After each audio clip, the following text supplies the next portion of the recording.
what's up everyone? Today is going to be a rough day. We're working on a Stihl, but hopefully it should be, at least part of it's easy. So the owner gave this to me thinking that it should be pretty quick fix. He just doesn't know how to do it, but the handle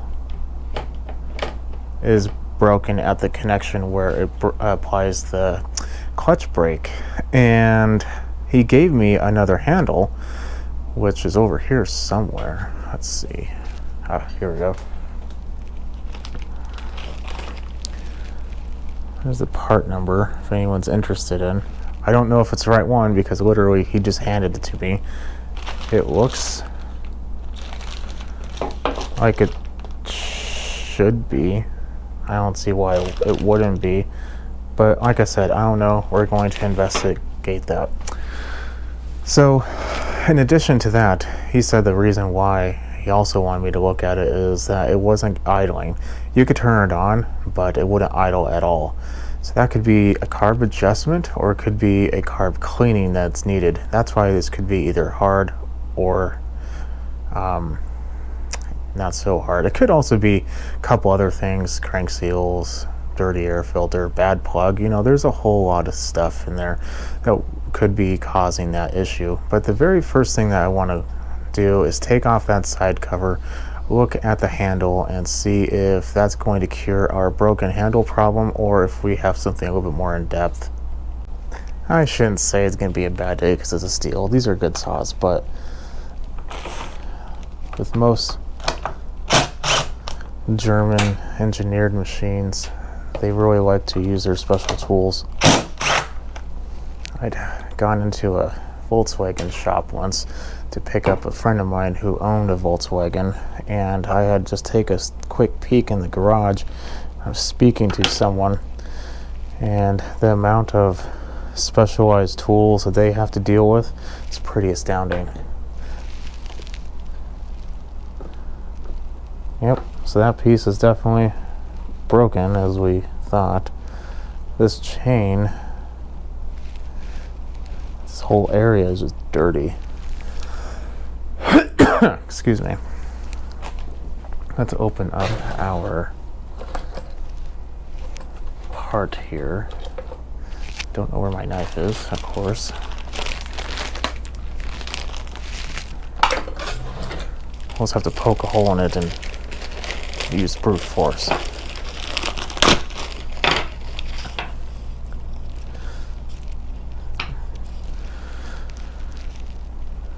So far it looks pretty standard. This can be a real pain though. I remember a couple times oh, that's nice though. They did give, and they gave us the warning labels.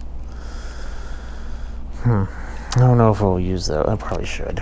We'll put that in a safe, clean location. But anyway. Oh, we do not need the Canadian version of the saw. It does not need warnings.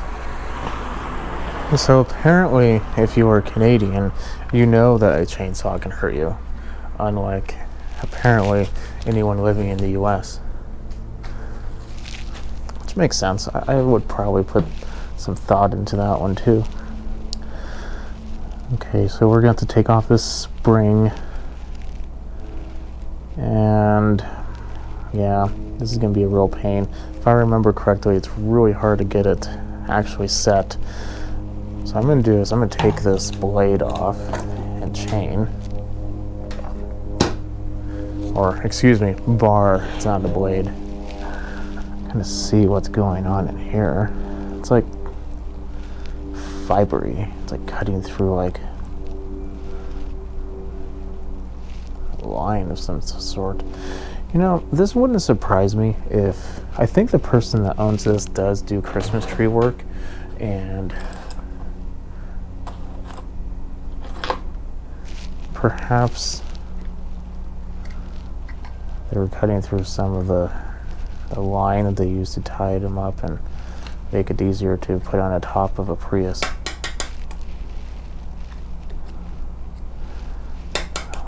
Usually when I buy one, I don't really ask them to do so.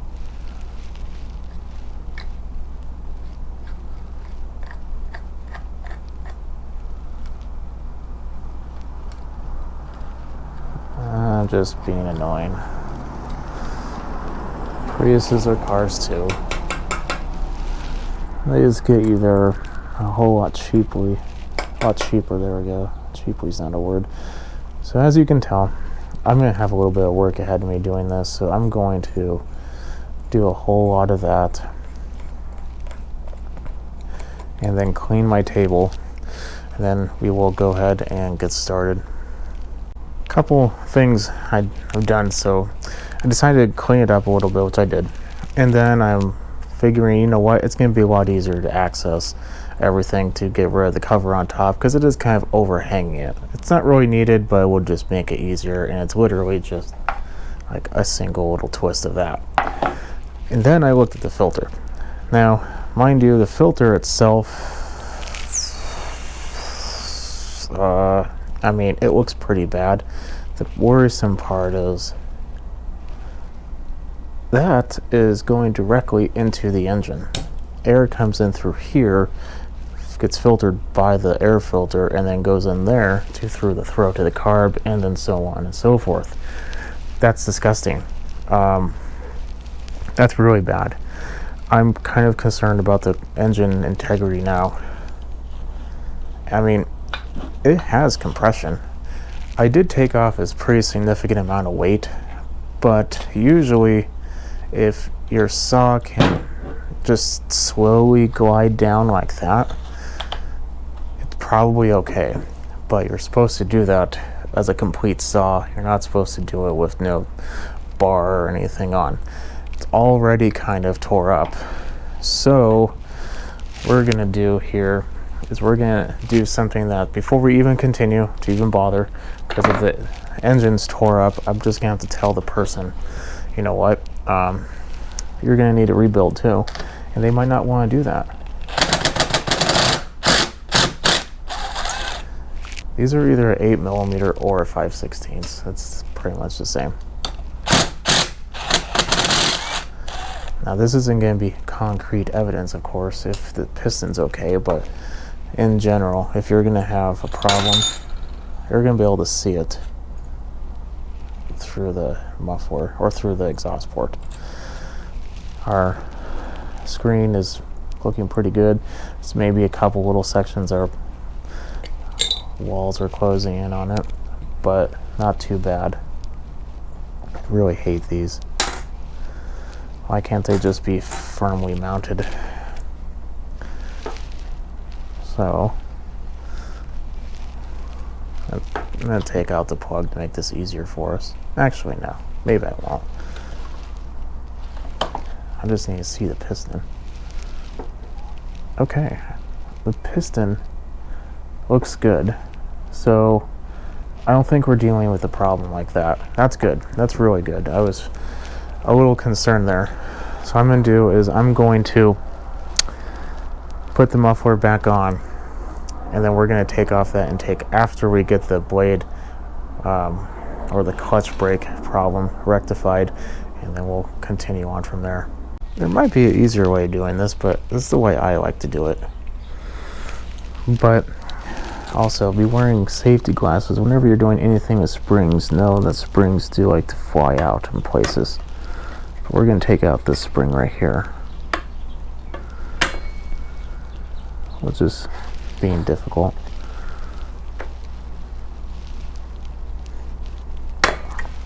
Maybe it's easier over here.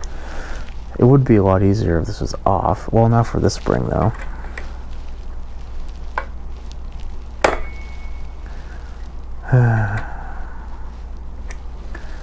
Perhaps if we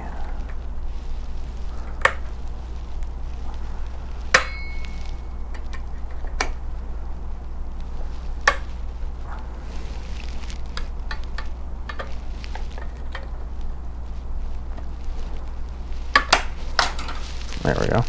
See, it totally likes to fly everywhere. Now you have to remember the long end goes over here. So now this is going to move a lot freer for us.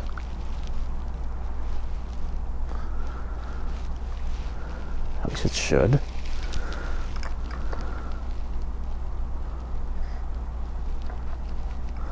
It seems awfully not wanting to cooperate, doesn't it?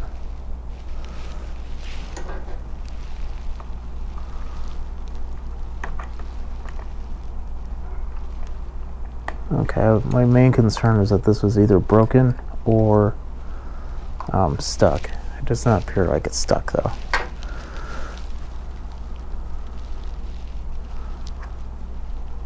So this side has a clip we need to remove.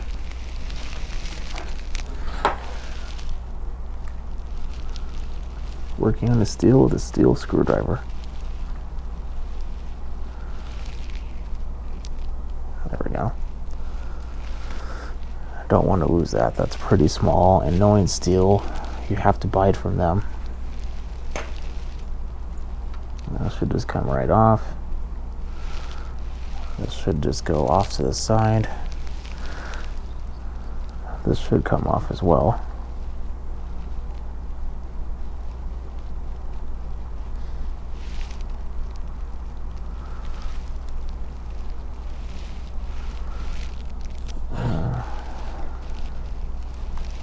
I think we're getting stuck on the actual mechanism.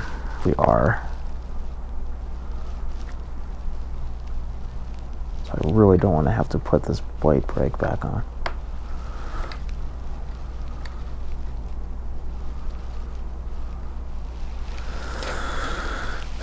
Okay, well, let's see here.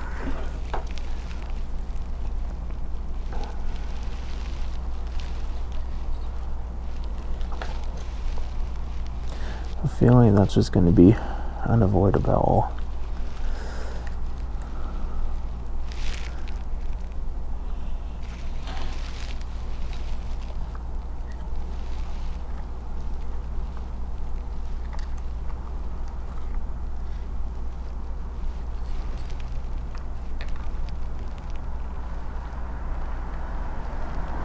Yep, we're gonna have to take a whole thing off. It's not like some of the other ones. Go get some tools. I'm gonna take this off. Little spacer.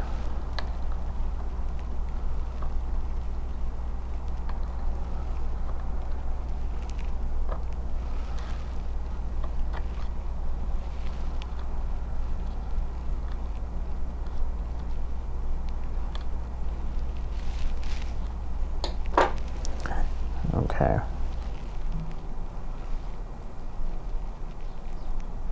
Should just come out. There we go. Oh, yeah, we would have to do that anyway. It goes inside there. Which, when looking at the new one, has the exact same thing. So now, when we put on the new one, which it helps if we put it on the right way.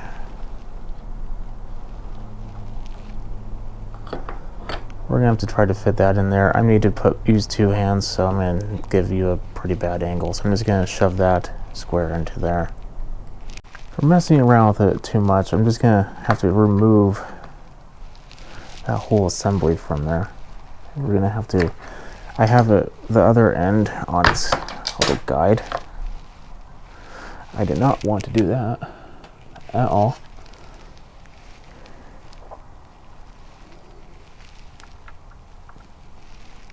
Oh, it goes in here, okay.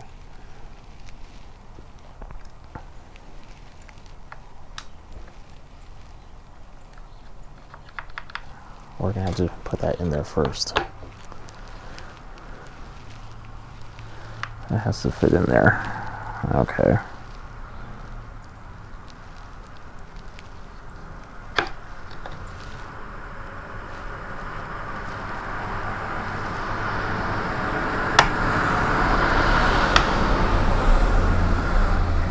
Okay. Now that that is on there, we need to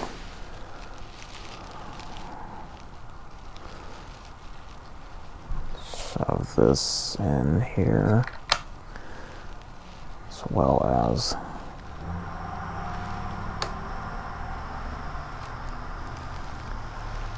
locking in that blade break in that little groove there,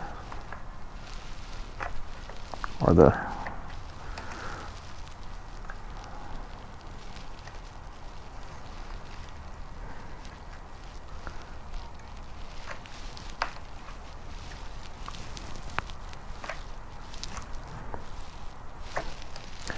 we have to fiddle with that a little bit. Why fiddle with it? I'm just going to take it out. Just press that down where it should be.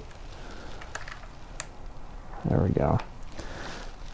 The band on this isn't too hard to install at all. I thought it was. There was one part, it could be a completely different saw though, that it was just a giant pain to get installed. Could be this one. Maybe I just got lucky with this one. Who knows? Now we need to put this back on, but I don't know. This is seated all the way.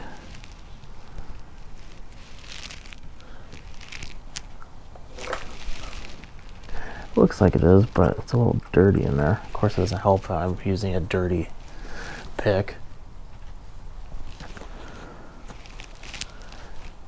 You know what? Close your ears. The little channel that clip rides on wasn't looking too healthy. So we definitely needed to clean it out a little bit.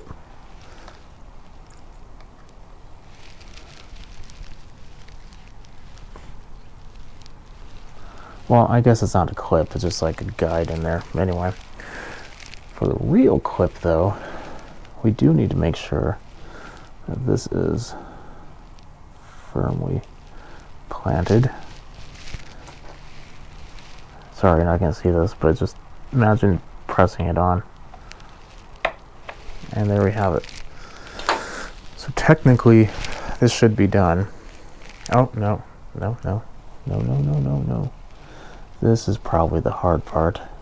Pretty sure that's the hard part. I'm going to struggle with that. I think I might take a screwdriver and try to pry it on there. Yeah, I'm going to struggle with that, but we just have to go over that post. Let's see if this works. I doubt it, but let's just see. I've taken a screwdriver, I'm putting it through the loop, and then right here on the other side, there's a pretty decent little area for me to put my end of my screwdriver.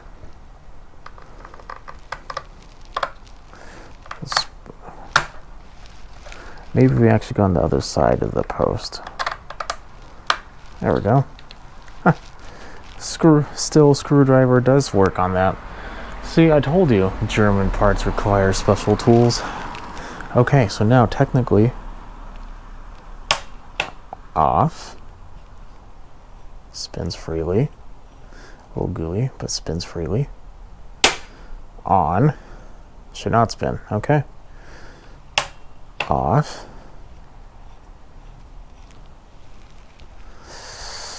Wow, I don't like the way that spins at all. We might take off that clip as well. These shouldn't be super fluid, I would say, but it shouldn't have that much resistance in there. We might just end up, this is definitely one you don't want to lose. This is a Stihl clip. Ask me how I know. Anyway,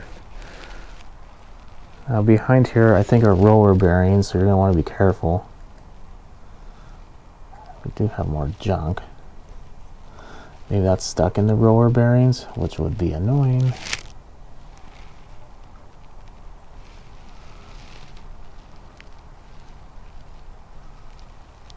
What is that? Definitely some type of twine. Spinning a little better.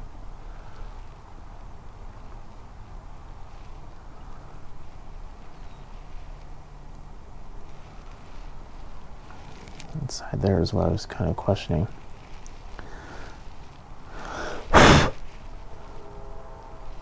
Oh boy, do I even dare?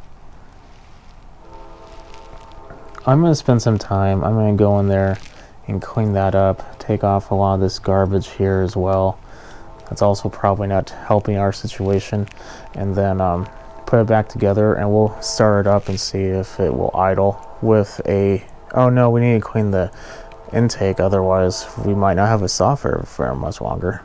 I definitely think a lot of our gooiness is coming from this needle bearing. So, there we go. I took it out, and it looks clean, but it just looks like there's grime on it, like old oil grime. So what I'm going to do is I'm going to give it some good new oil.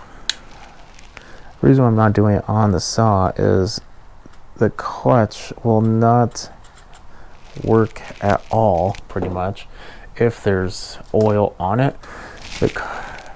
You need to make sure that the clutch is very, very dry and clean. It requires that friction in order to work properly. So I'm just kind of only oiling this. I took out a piece of garbage. And take off the excess. Okay. So hopefully that gives us a much better feel. One very important tip, it's really hard to show you on the other side, but on Stihls, there is this little cutout on the drum. If you look underneath, underneath the clutch, you're gonna see this tiny little piece of metal. It looks like a piece of linkage. That linkage needs to fit in there. That drives the oiling system. If you do not do that, you're gonna be bending it, and eventually if you do it really horribly and it bends it so much where it doesn't actually work anymore, you're not going to have an oil, or you're going to replace it. So make sure when you put this clutch on, that little piece fits into that groove. Now that it's oiled and I put it on the right, look at the difference. I like that a whole lot better. I'm going to put the chain on and go from there. I'm going to clean the bar a little bit. Something I do want to mention is, this is my rule, and I would suggest you do the same. Everyone has their own way of sharpening chainsaw blades or chains, and everyone thinks their way is right and yours is wrong. So I'm not going to even attempt to do that. Unless the person asks me to, I don't even bother. So, and I tell them that too. I did not sharpen the chain because I don't want to ruin the sharp that you have, or maybe they have a special machine. I just use files and a guide. You know, that's up to them. But I'm not going to sharpen the chain. I'm just going to put it back on. I'm going to go ahead and do that. I realized that the hard to work on chainsaw was actually a Husqvarna. So, sorry, Stihl.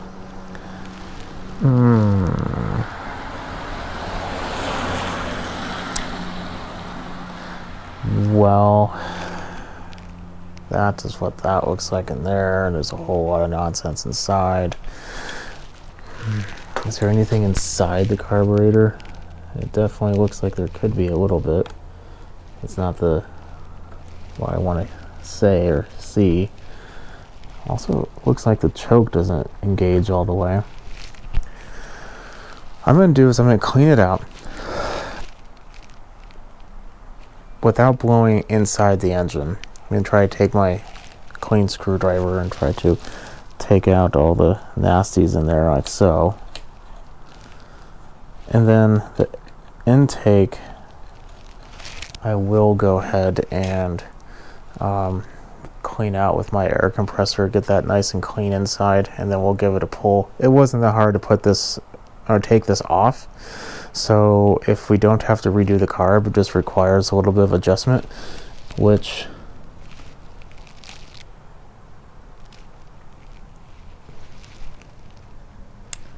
I don't really even see adjustment screws, unfortunately.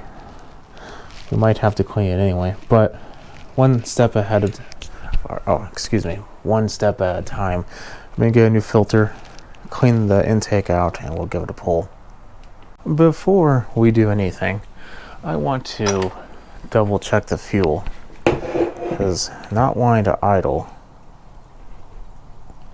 can potentially be a fuel problem.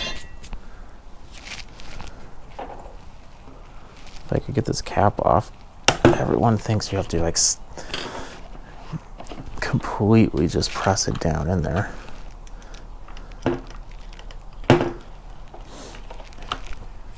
Because bad fuel could cause bogging, it could cause bad idle, anything.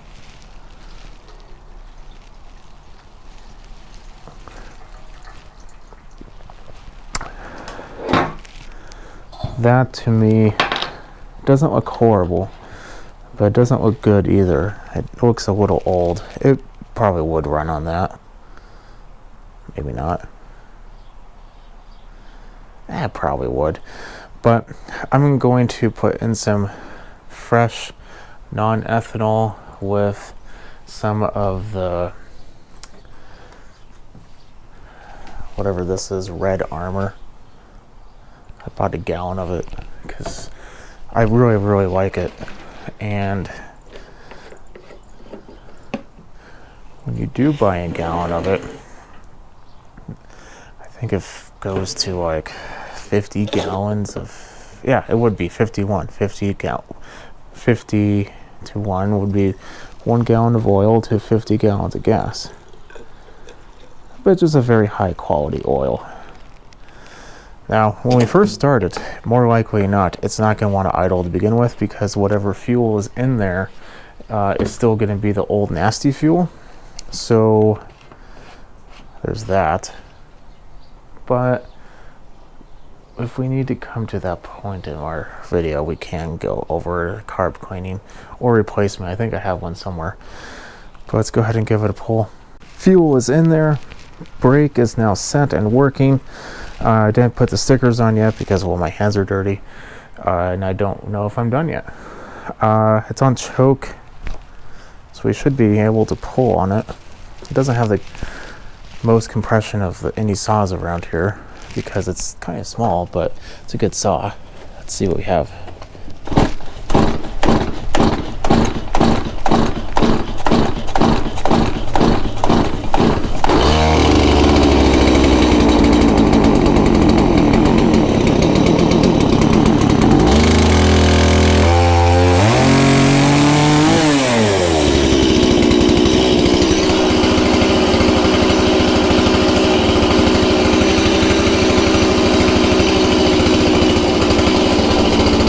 I let it warm up.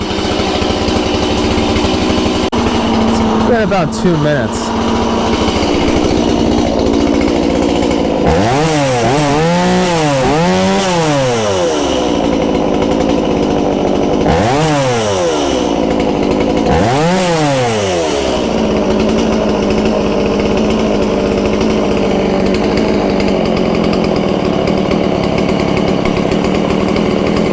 So, as you can tell, it runs pretty good.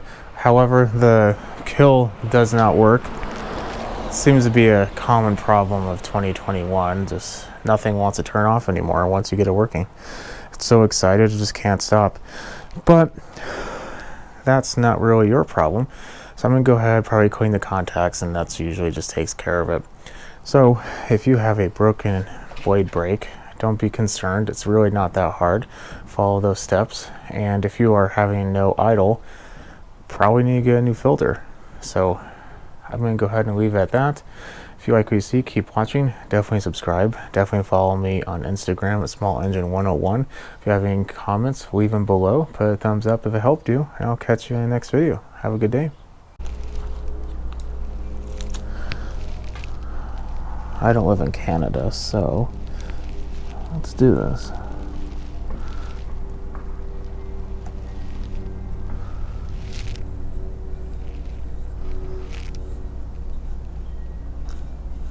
Yeah, you thought I was going to forget.